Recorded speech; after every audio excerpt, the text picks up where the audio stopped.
Hello les amis, j'espère que vous allez bien. Aujourd'hui c'est jour de course, on vous emmène avec nous. Alors on va vous montrer comment on fait pour faire des courses qui soient au maximum zéro déchet. Il y a peut-être des idées que vous pourrez prendre pour les refaire chez vous.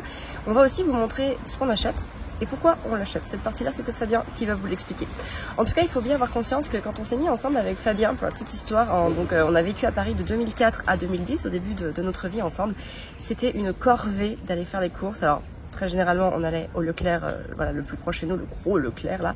Et en fait, tellement qu'on n'aimait pas y aller, on s'est dit ouais, on pourrait y aller, chacun son tour, etc., etc. Mais tellement que c'était la corvée, il y avait jamais personne qui voulait se sacrifier pour aller faire les courses, donc on y allait tous les deux. Moi, Fabien, il me saoulait parce que du coup, je restais devant mon rayon de jambon pendant 2 heures en train de me dire mais quelle tranche de jambon je vais bien pouvoir choisir. Et Fabien, du coup, ça le saoulait. Bref, ça saoulait tout le monde. On revenait, on se prenait la tête, c'était vraiment l'horreur.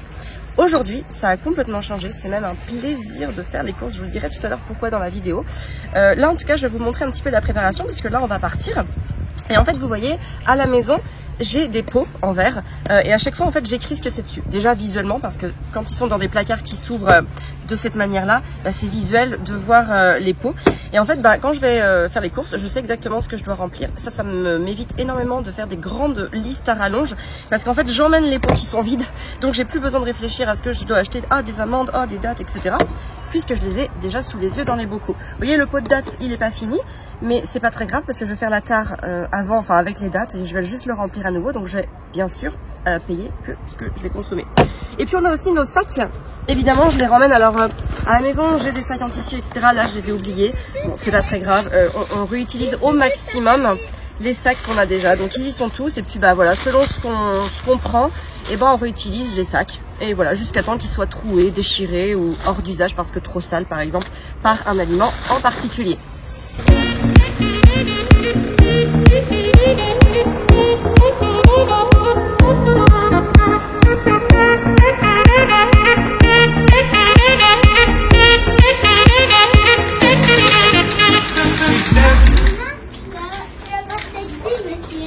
C'est ça.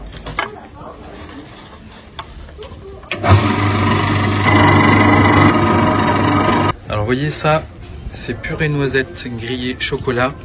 En ingrédients, il y a 80% de noisettes. Ensuite, il y a du chocolat noir, du sucre de canne, du beurre de cacao. Voilà, c'est plutôt très bon pour la santé. Bon, à part le chocolat, mais bon, il n'y en a pas beaucoup. Et ben ça a un vrai goût de Nutella, mais en meilleur. Comment c'est? Un pur délice. Un pur délice. Au niveau du prix, on se fait plaisir, parce que c'est 7,13 € le petit pot. Et regardez les coquins, ils l'ont mis à 19,80 € le kilo. C'est la purée noisette grillée. Ce qui coûte le plus cher, c'est la purée noisette. Et à côté, on a la même chose, mais sans le chocolat, et c'est moins cher. Donc là, qu'est-ce qu'ils nous vendent? Ils nous vendent le goût, plutôt que le produit. Ah bah c'est bête, on avait nos pots. De quoi? On avait des pots? Pas pour mettre la purée, hein. Ah bon? Non. On remplit jusqu'en haut.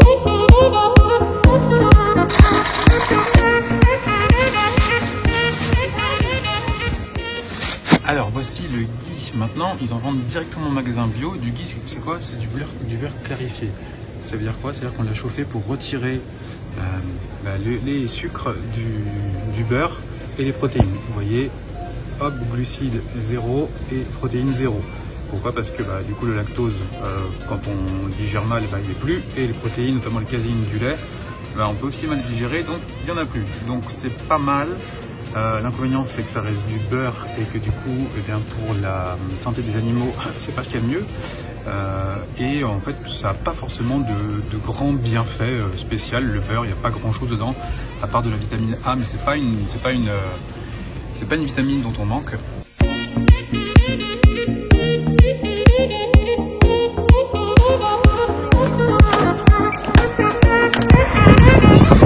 C'est le sport en même temps. C'est le sport. T'en avais pour combien de courses? 212. 212. La dernière fois, je crois, la Vicaire, j'en avais pour 200 € aussi. Ouais. Et la première fois, dans Demini, on avait pour combien? Pareil, 200 aussi. Hein. 200, donc on est à 600 en quoi? On est arrivé un lundi, je crois. On est mercredi. En 9 jours. Ça coûte cher, hein? Ça coûte cher les courses bio. Bah ouais. On ne fait jamais le compte vraiment à la maison. Après, là, il y a du vin qui coûte cher aussi. Ouais, il y a vite fait. Il y a quand même des bouteilles de rosé, le pipi de rouge, quoi. Ouais. Après, on a aussi des courses qu'on n'achète pas, tu vois, j'achète une fois par mois. Donc je pense que sinon j'en aurais réellement pour 180 €, je pense 170. Ouais. Donc 170 toutes les semaines, on va dire. C'est leur part pour une semaine. Ah, plus que ça, parce que... plus que ça. Plus qu'une semaine? Ah non, mais plus que 180 € pour une semaine. Ben ouais, c'est la 3e fois. Ah, en même temps, ouais. Plus ça gagne 500 € la semaine. Ouais, c'était plutôt ça, ouais. C'est beaucoup. Enfin, refais le calcul là, comme ça. Je suis pas très fort pour le calcul mental. Pendant qu'on est dans la zone commerciale, je voulais vite fait aller chez Auchan pour acheter un jerrycan. Un jerrycan, on en a bien besoin pour le camping-car. Et malheureusement, eh ben, il faut un pass sanitaire pour aller ici. Donc je n'en ai pas. Donc bah retour en camping-car. Alors Fabien s'est fait donc refouler au supermarché parce qu'on avait oublié d'acheter du papier toilette. En fait, c'est pas que j'ai oublié d'acheter du papier toilette, c'est juste que j'ai acheté du sopalin à la place du papier toilette parce que c'était le même emballage, c'est la même marque, c'est tout pareil. Voilà, j'ai pas fait gaffe. Et en fait, Constance a eu envie de faire pipi là tout à l'heure, donc je me suis arrêtée. Enfin, on s'est arrêté, je l'ai emmené faire pipi, etc. Et maintenant, on est trop loin du magasin bio pour y retourner. Donc ce qu'on va faire, c'est qu'il y a un petit proxy juste à côté, donc je pense qu'on va s'arrêter au passage pour acheter voilà 4 ou 6 rouleaux de papier toilette et ça fera l'affaire.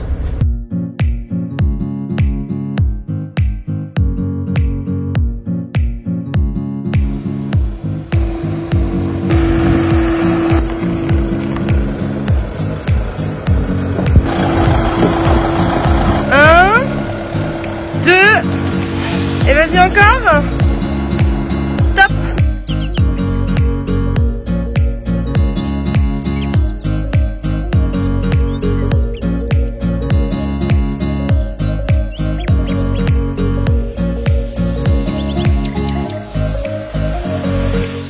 T'es sur une cuisson d'œuf, mon chéri? Oui. Une préparation? Oui.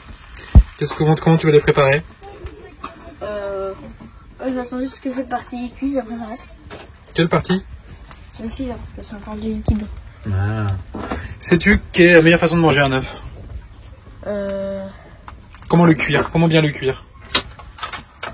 Oui, avec ma technique. Je commence par l'œuf, après le fromage, après je fais cuire comme si c'était un œuf brouillé, après comme il est presque cuit, on rassemble, et après j'attends qu'il cuise pour qu'il soit collé ensemble. Après j'apporte l'assiette, et là je prends la poêle et je la retourne. Okay, je lève la poêle. Là on est sur un œuf qui est plutôt bon au goût. Moi je te parle, la meilleure façon de cuire pour la santé, c'est que le blanc soit bien cuit. Oui. Parce que dans le blanc, il n'y a que des protéines, il faut bien les cuire. Et le jaune soit coulant. Mon œuf sur le plat préféré, c'est ce que tu viens de dire. C'est l'œuf coulant, et ben voilà. Donc sois bien vigilant. Tu vois, là j'ai l'impression que ça cuit un petit peu trop là. Je me fais belle pour mon enregistrement de l'atelier d'août de Famille Épanouie Plus sur une rentrée apaisée. Je vais donner toutes les pistes pour pouvoir passer une rentrée sereine, sans se prendre la tête, sans planning, sans agenda, sans plein de reporting à droite à gauche. Je vais aussi parler du contexte sanitaire. Je vais parler aussi de comment on fait quand on se place la barre trop haute. On va parler de tout ça. Donc je me fais une petite mise en pli. Voilà. Le petit encas du midi. On mange léger parce qu'on mange plus ce soir. Mais on a quand même faim ce midi, donc on a cuisiné rapide. Parce qu'après, il y a du boulot. Et à 16h30, il y a paddle. C'est ça. Mais ça n'empêche pas que c'est ça. Des œufs avec des tomates. Alors tu nous as pris un petit pain. Un gros pain. Un gros pain. Alors on n'en mange pas souvent du pain. De temps en temps. Et c'est toujours le prendre un peu un pain spécial. Parce que le pain blanc traditionnel, c'est pas ce qui est le meilleur pour la santé. Parce que ça fait vite monter la glycémie. Et là tu as pris un intégral. Et un intégral c'est quoi? Ça veut dire que c'est de la farine complète. Donc vous voyez, T150 c'est complet et T50 ça veut dire que c'est blanc. Et après il y a du semi-complet dans 70, 80 et ça veut dire qu'il y a toute l'enveloppe du blé. Donc c'est pas mal parce que ça fait moins monter la glycémie. Voilà, là c'est juste de la farine de blé avec du levain. Après la farine de blé, bon il y a beaucoup de gluten et tout le monde ne le digère pas. Alors ce qu'on peut faire parfois c'est de mélanger avec du sarrasin. Ils avaient aussi celui-là avec du 40% de sarrasin. Et sarrasin, il n'y a pas du tout de gluten. C'est une bonne farine pour la santé. J'aurais dûu prendre celle-là parce qu'en plus, moi, quand je mange trop de gluten, en tout cas du gluten blanc, là, le blé blanc, etc., voilà, j'ai mal au ventre. Alors là, c'est un T150, tu verras. Normalement, ça devrait être bon, on verra.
sommes le vendredi, je crois, 26 août, un truc comme ça. Il est déjà 10h40 et je vais aller faire un petit tour de vélo, hop, à la Fork là, un col que j'ai déjà monté il y a quelques jours.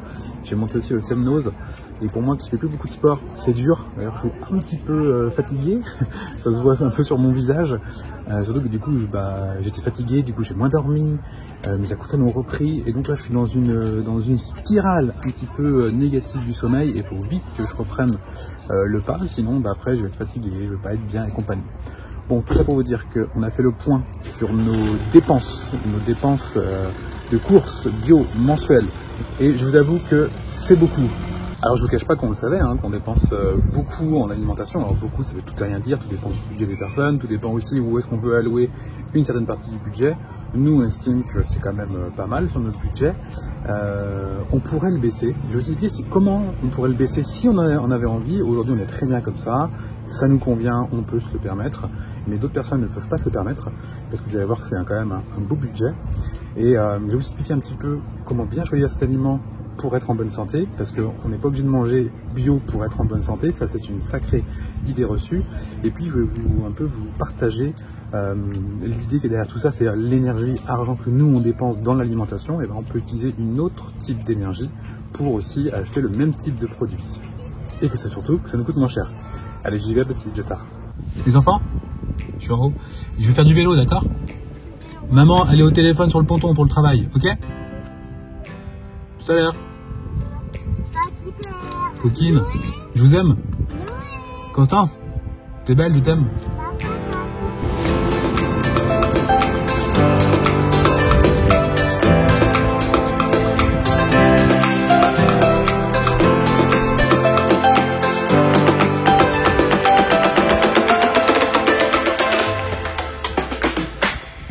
Allez, c'est le moment de la petite pause, il me reste 3 km à faire. Sur ce flanc-là, les premiers kilomètres sont assez simples. Là, ça va se corser. Donc, c'est vrai que nous, pour le budget alimentation, il y a pas mal d'entre vous qui se disent j'ai pas forcément les moyens de manger bio ou j'ai pas forcément moyen d'acheter plein de fruits et légumes parce que déjà, les fruits et légumes, c'est cher. Le bio, c'est beaucoup plus cher que les produits, on va dire, conventionnels. Et donc, vous vous dites que vous n'avez pas forcément les moyens. Et il faut bien vous dire que tout ça, c'est toujours une question d'énergie. Je vais y venir à l'énergie. Parce que sachez par exemple que les derniers chiffres de 2016 montraient que la part des ménages, dans la part des dépenses des ménages français, l'alimentation était à peu près de 20%. C'est-à-dire 1/5 de nos dépenses sont liées à l'alimentation. Il y a 60 ans, 50-60 ans, c'est les années 60, donc 60 ans, ça correspondait à 35%. C'est-à-dire que plus d'un tiers avant était lié au budget alimentaire et aujourd'hui ça a beaucoup baissé. Pourquoi ça a beaucoup baissé? Parce qu'aujourd'hui notre pouvoir d'achat a augmenté par rapport aux années 60. On a beaucoup plus de possibilités de faire des loisirs, d'acheter plein de produits électroniques qu'il n'y avait pas il y a 60 ans. 60 ans c'était quand même assez incroyable d'avoir une télé par exemple parce que ça coûtait quand même assez cher. Et un autre point, c'est la centralisation des aliments. C'est-à-dire que les grandes surfaces ont débarqué, Leclerc, Carrefour et compagnie. Et eux, du coup, ils peuvent, en achetant beaucoup, faire baisser les prix. Bon, je suis un petit peu dans le vent là, je vais bouger et puis je vous parlerai des problèmes des grandes surfaces un petit peu plus haut. Le problème des grandes surfaces, c'est que elles ont bien compris que nous, ce qu'on voulait, c'était payer notre alimentation le moins cher possible. Quand tu as deux produits qui sont en apparence identiques, forcément, on va dépenser moins d'énergie.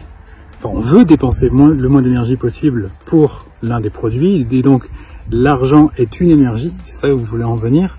C'est qu'on ne prend pas forcément bien conscience de ce qu'est l'argent. Souvent, l'argent est vu de façon négative, alors que l'argent est une énergie. C'est-à-dire que cette énergie, on peut la troquer pour quelque chose. Par exemple, quand vous travaillez, vous avez un salaire, vous êtes salarié, vous donnez tant de temps à une entreprise, ça c'est une énergie. Si votre cerveau est calibré pour faire quelque chose que peu de gens savent faire, là aussi c'est une énergie qui est échangeable et donc on va l'échanger contre de l'argent. L'argent c'est quoi? C'est simplement une mesure dont tout le monde a confiance, c'est-à-dire que on estime que 1 euro ça vaut telle valeur, alors que c'est juste un petit bout de papier où il y a écrit 1 euro dessus. C'est juste une ligne de code sur un compte bancaire, sur un ordinateur, mais on a tous confiance là-dedans. Et pour avoir 7 euros, quoi qu'il arrive, à un moment ou un autre, vous avez échangé quelque chose contre cet euro et vous avez donc échangé de l'énergie. Je fais une petite aparté dans cette vidéo. Il n'y a pas longtemps, je parlais avec un ami entrepreneur qui est dans une logique de décroissance. Et lui, son idée, c'est de gagner le moins d'argent possible, parce qu'en fait, la décroissance, c'est ce qui permettra de, entre guillemets, sauver la planète, puisqu'aujourd'hui, nous sommes dans des grosses croissances, nous produisons énormément, ce qui fait que ça pollue de plus en plus. Et donc, pour arriver à moins polluer, il faut être dans une logique de décroissance. Donc, en fait, créer moins de valeur.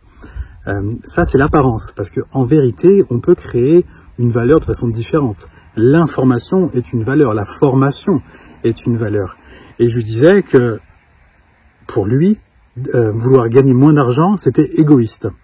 Et là, je voyais bien qu'il ne comprenait pas. Il me disait, celle-là, on ne me l'a jamais faite. Lui, son boulot, c'est d'aider des gens à changer leur comportement pour préserver la planète et puis qu'ils soient heureux dans leur vie. C'est-à-dire faire des gestes au quotidien pour préserver l'avenir de nos enfants. Donc lui, il dépense du temps pour ça. Et donc, en face, les gens vont le payer. Et je lui dis, ok, si tu veux gagner moins d'argent, c'est-à-dire que tu vas moins travailler, donc tu vas aider moins de personnes. Parce que ton temps a une valeur, donc les gens vont le payer. Donc, si tu veux gagner moins d'argent, c'est-à-dire que tu travailles moins, c'est-à-dire que tu aides moins de personnes. Ça, c'est valable dans les métiers comme le nôtre, sur Famille Épanouie avec Amélie, où on accompagne des gens, où on aide des gens. Il y a plus de 4000 mamans, par exemple, qui ont rejoint le programme Maman Épanouie, plus de 1000 qui ont rejoint le programme Alimentation. Il faut savoir que c'est pas en claquant des doigts. C'est beaucoup d'énergie, beaucoup de travail, beaucoup d'investissements financiers, beaucoup d'investissements personnels pour faire découvrir nos programmes, pour les monter et surtout pour que les gens aient des résultats. Si on ne fait rien dans notre coin, on aide moins de personnes. Moins de personnes vont suivre nos programmes, moins de personnes vont les découvrir et moins de personnes vont avoir une partie de leur vie qui va changer. Donc, il faut bien comprendre que pour une entreprise comme Famille Épanouie, plus notre entreprise va faire du chiffre d'affaires, mieux c'est pour aider les autres. Et ça, c'est une énergie. Et nous, on dépense de l'énergie pour développer nos programmes. Et donc, on va gagner, forcément, notre entreprise va gagner de l'argent, qui va ensuite nous reverser des salaires. Enfin voilà, je ne vais pas vous expliquer tout le système. Et donc, nous, avec ça, aujourd'hui, on gagne correctement notre vie et on est vraiment fiers de gagner correctement notre vie parce que en face, ça veut dire qu'on a accompagné un maximum de personnes, enfin, beaucoup de personnes. On pourrait toujours en accompagner beaucoup plus, mais nous, notre vie aujourd'hui nous va comme ça. J'ai envie de dire, on est très heureux, on gagne relativement assez bien notre vie. Et quelque part, c'est assez égoïste parce qu'on devrait travailler plus pour aider plus de personnes. Mais en tous les cas, on a cette énergie argent. Et on a calculé que mensuellement, on dépensait environ entre 1200 et 1500 euros dans notre budget alimentation. Et pourquoi on a un budget qui, selon moi, est relativement élevé? Oui, pour être encore plus élevé, parce qu'on fait quand même, entre guillemets, assez attention malgré tout. On dépense pas non plus comme ça sans regarder. On est quand même assez vigilant selon moi, mais on pourrait dépenser moins. Et pourquoi on dépense autant? C'est parce que en fait, l'énergie qu'on a dépensée ailleurs, qui s'est transformée en argent, on l'utilise pour avoir ce budget en fait.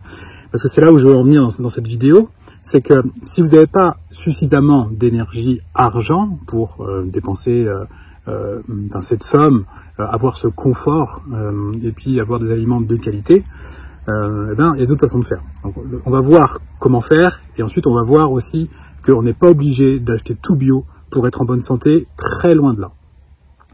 Donc comment faire pour dépenser moins d'énergie argent? Il va falloir échanger cette énergie contre du temps. Et le temps est aussi une énergie.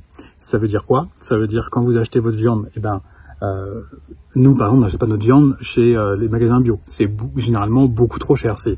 Il suffit de voir simplement le prix du jambon, c'est du 70-80 euros le kilo. Moi, je ne suis pas d'accord pour mettre 70-80 euros le kilo dans une tranche de jambon. Chez Biocoop, généralement, la viande, c'est quand même très cher. Le bœuf, c'est des plus de 30 euros. J'ai pas tous les prix, mais c'est vraiment très cher. Donc, de toute façon, je ne prends pas ma viande ici. Soit ma viande, je la prends sur Internet, sur des sites où les animaux sont respectés, mangent de l'herbe. Soit je la prends près de chez moi, dans des environnements, dans des fermes où je sais que aussi les animaux sont plutôt bien respectés. C'est pareil pour les légumes. Pour vos fruits et légumes, si vous les achetez chez Biocoop, ça monte très vite. Alors que il y a d'autres systèmes pour pouvoir payer moins cher vos légumes. C'est-à-dire, vous vous déplacez vous-même dans des fermes à côté de chez vous. C'est-à-dire que ça prend du temps parce que les fermes ne font pas forcément tous les légumes. Donc ça veut dire aller à je caricature, mais ça veut dire aller à cette ferme-là pour acheter des pommes de terre, aller à cette ferme-là pour acheter des tomates, ainsi de suite, ainsi de suite. Donc forcément, vous allez dépenser du temps. Vous aurez le produit moins cher parce que vous êtes directement au producteur, mais vous allez dépenser une énergie, temps, que vous allez retrouver en argent. J'espère que vous me suivez et que je ne vous ai pas trop embrouillé. Donc vous voyez qu'on peut baisser notre budget alimentaire en dépensant du temps. Après, aujourd'hui, il y a des choses qui se mettent en place. Il y a des AMAP, par exemple. Donc les AMAP, c'est avec des produits locaux qui sont directement livrés chez vous, de producteurs. Tout ça, c'est des petites choses qui vont vous permettre de baisser votre budget alimentation. Donc, ça demande généralement du temps au début. Nous, maintenant, vu qu'on a cette énergie argent qui est plus élevée qu'avant, je me prends moins la tête avec ça. Mais il faut être honnête, il y a quelques années, on n'avait pas du tout... on gagnait quasiment rien. La vie était difficile. Pourtant, difficile, entre guillemets. Non, elle n'était pas difficile, mais ça demandait de mieux s'organiser, ça demandait de mieux gérer notre énergie. Et on mangeait pas moins bien, en fait. Il faut bien avoir cette lucidité que manger sainement, on peut le faire même quand on gagne très peu. Et à l'endroit où on habitait, j'avais référencé tous les endroits où est-ce qu'on pouvait acheter nos légumes, nos œufs, notre viande, différents endroits. Ça avait demandé du temps au début, de l'énergie pour trouver. Et une fois qu'on avait trouvé ces endroits où on était à peu près content de la qualité des produits, on y allait. Donc ça demandait aussi du temps d'y aller, mais c'est possible. Donc dites-vous bien que c'est possible de manger sainement quand on n'a pas trop les moyens, à condition d'échanger votre temps. Voilà, il n'y a pas d'autre solution, les amis. Il n'y a pas de miracle dans la vie. Il faut de l'énergie à échanger. Le deuxième point, c'est par rapport au bio. Nous, quand on est en dehors de chez nous, on va beaucoup faire nos courses dans les Biocop, parce que c'est ce qu'on va retrouver un petit peu partout, et les Biocop, c'est relativement cher, on va pas se mentir. Alors Biocop ou autre, là j'ai découvert un magasin à Annecy qui s'appelait Satori's, je ne connaissais pas, et à côté il y avait aussi La Vie Claire, donc c'est bien parce que c'est des magasins qui sont de plus en plus grands, entre guillemets c'est bien, on va voir que c'est pas aussi bien que ça d'ailleurs, et donc ça permet d'avoir des produits de qualité de façon disponible. Je vais reprendre un petit peu la route là, il me reste 3 km et je vais vous parler plus haut de... en fait on n'est pas obligé de tout acheter bio et que même quand on est un petit peu, entre guillemets, obligé de faire nos courses chez Carrefour, Leclerc, Auchan, dans toutes les grandes surfaces, on peut manger de qualité et je vais vous expliquer pourquoi. En tout cas, on peut manger quasiment aussi bien que bio et même parfois mieux que le bio. Il me reste moins d'1 kilomètre. Ça s'est durci là. Je vous cache pas que c'est dur. Le problème de l'alimentation bio aujourd'hui, c'est qu'il y a de plus en plus de personnes qui veulent manger bio, donc ça demande de plus en plus de rendement de la part des agriculteurs. Je me souviens quand on a commencé à manger bio, c'était en 2013-2014, et j'allais moi-même faire la cueillette avec Arthur, notre premier enfant qui était tout petit. On allait faire la cueillette dans ce magasin bio qui avait aussi son jardin derrière, et ça coûtait moins cher de faire la cueillette, ça coûtait 20% moins cher. Et puis qu'on n'avait pas vraiment les moyens à l'époque, et on prenait ce temps pour faire cette cueillette. Et les fruits et légumes étaient vraiment bons, étaient savoureux, ils avaient vraiment du goût. Je check si mon vélo est toujours là. J'ai posé mon vélo en haut, je vais quand même aller voir. Ils avaient du goût, notamment les tomates. Je me souviens qu'on ramassait les tomates à point, c'est-à-dire qu'elles étaient bien rouges sur l'arbre, prêts à être consommées. Et limite, quand on les ramenait à la maison, il fallait pas trop les laisser les unes sur les autres, sinon elles commençaient à pourrir. Et les tomates, elles étaient vraiment excellentes, elles avaient vraiment du goût. C'était un vrai kiff. Et puis, au fil des années, j'ai vu ce magasin en fait accueillir de plus en plus de monde. Et mon vélo est là. Je me méfie toujours, on sait-on jamais. J'ai vu vraiment de plus en plus de personnes venir dans ce magasin et faire la cueillette. Et les gens ramassent de plus en plus tous les tomates. Ce qui fait qu'ils ramassent les tomates, elles sont encore toutes dures et des pommes. Et donc la qualité a baissé. De plus en plus de monde sont venus demander en fait du bio dans le magasin. On faisait vraiment la queue à la caisse, chose qui m'arrivait jamais avant. On se bousculait un peu dans les passages, parce que c'est un petit magasin parce qu'il y a de plus en plus de monde, et donc l'agriculteur, lui, il faut faire de plus en plus de rendement. Le magasin a dû faire appel à des agriculteurs à côté, donc tout ne venait plus de son propre potager. Et la qualité a forcément baissé, parce que plus on demande, plus il faut produire. Et produire, on ne peut pas laisser le temps aux fruits ou légumes de bien pousser sur son arbre et avoir toutes les vitamines et les minéraux. Et le truc, c'est que la qualité a baissé, mais est-ce que le prix a baissé selon vous? Eh ben non. Pourquoi? Parce qu'il y a de plus en plus de demandes. Donc plus de demandes, les gens sont prêts à payer cher. Il y a certains prix en bio, mais c'est ridicule, ça n'a aucun sens, c'est beaucoup trop cher. Parfois on peut dire, c'est le vrai prix de la qualité, le vrai prix des bonnes choses. Oui, mais pas toujours. Non, parce qu'en fait l'offre et la demande rentrent forcément en ligne de compte et on achète trop cher des produits qui, selon moi, devraient être moins chers. Et donc il y a une parade à ça qui est... parce que dans notre tête, on va dire bio, bon pour la santé.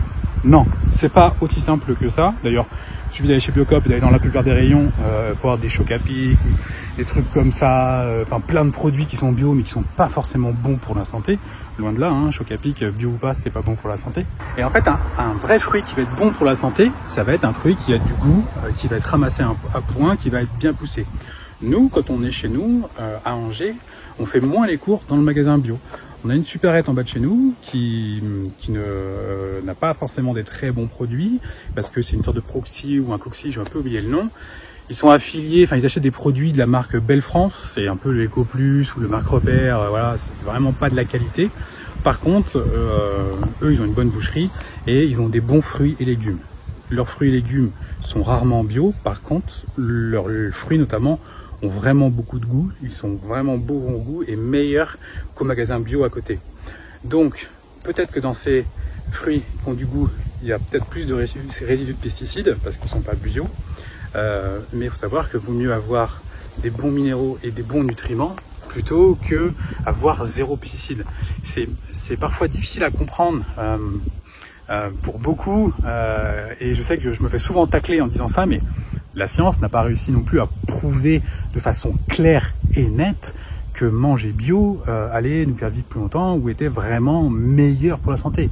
Il y a des études qui montreront qu'il y a plus de minéraux dans le bio, mais tout dépend de quel bio, à quel endroit, comment ça a été poussé. Enfin, il y a tellement de facteurs qui rentrent en compte que, au lieu de culpabiliser à se dire je mange pas du bio, c'est pas bon pour ma santé, choisissez plutôt des bons fruits et légumes de qualité qui ont du goût. Ils sont peut-être pas forcément bio, mais ils seront bons pour votre santé. Savoir qu'avant tout, il vaut mieux manger des fruits et légumes qui soient pas bio que de ne pas manger de fruits et légumes. Faut le savoir. Ça aussi, ça peut paraître difficile à croire, mais scientifiquement, on sait que manger des fruits et légumes, bio ou pas, c'est bon pour la santé. Certainement, ça sera toujours meilleur en bio. C'était le cas de façon certaine, pour moi, il y a 5 ans. Aujourd'hui, le bio, on est vraiment dans du rendement. Donc, il restera à prouver que le bio aujourd'hui soit meilleur pour la santé que un petit paysan local qui traite un peu, mais dont les fruits ont du goût. Donc voilà.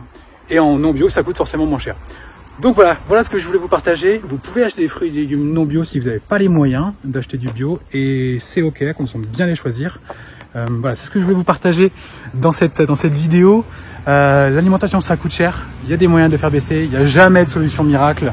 Mais la santé, pour moi, c'est important. Surtout la santé de nos enfants. Il faut vraiment leur donner les bonnes bases tout de suite, les habituer très tôt à bien consommer. On peut faire des écarts. On peut manger parfois des cochonneries ou autres. C'est ok, mais on doit donner à nos enfants ces habitudes et ces réflexes. C'est ça qu'il y a de plus important aux jeunes, à leur jeunes âge. Et pour moi, c'est tellement important que quand Arthur est né, voilà, j'ai fait un tas de recherches sur le sujet. Je suis devenu vraiment un fou de l'alimentation saine. J'ai lu plein d'études scientifiques, j'ai comparé plein de trucs.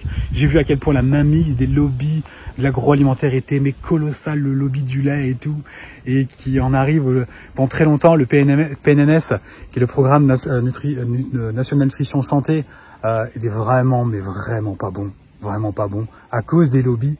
Aujourd'hui, il a beaucoup évolué, hein. Il est bien meilleur qu'avant. C'est plutôt même bien fait. Bon, il y a toujours des petits trucs à revoir, mais c'est vraiment quelque chose qui est très intéressant aujourd'hui.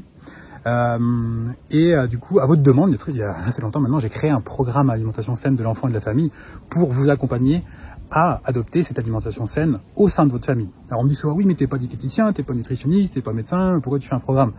Pensez-vous réellement qu'il faille être diététicien pour manger sainement? Bien évidemment que non.